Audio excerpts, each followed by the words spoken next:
Pihak BKD, Satpol PP, dan DPMPTSP melakukan uji petik lapangan selama 2 hari pada Minggu kemarin.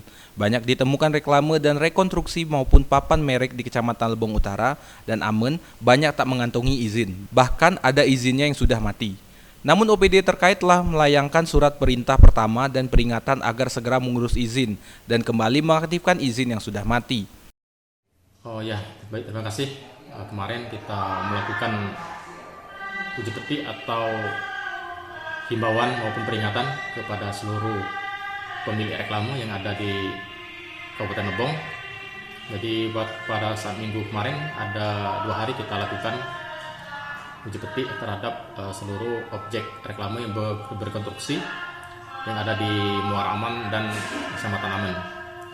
Jadi banyak ditemui beberapa reklame yang berkonstruksi maupun papan merek itu tidak punya izin sebagian besar, kemudian izin yang sudah mati dan ada beberapa yang masih aktif. Namun pada saat itu kita sudah memberi surat himbauan atau peringatan pertama untuk segera dilakukan pengurusan izin maupun perpanjangan ataupun pendaftaran izin yang bagi yang belum punya izin. Di dalam pelaksanaan itu dilaksanakan oleh 3 instansi, yaitu BKD, kemudian Satpol PP dan bidang perizinan atau DPMPTSP Kabupaten Lebong.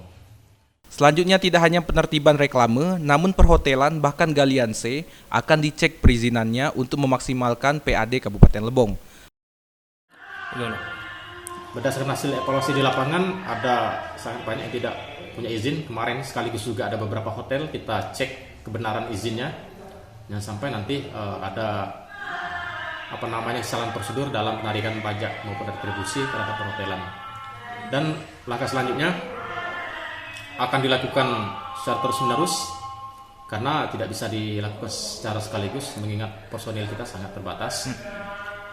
Sampai dengan setelah sudah ada tertib terhadap yang perizinan reklame ini. Dari lokasi, Rega Saputra, Lebong TV melaporkan.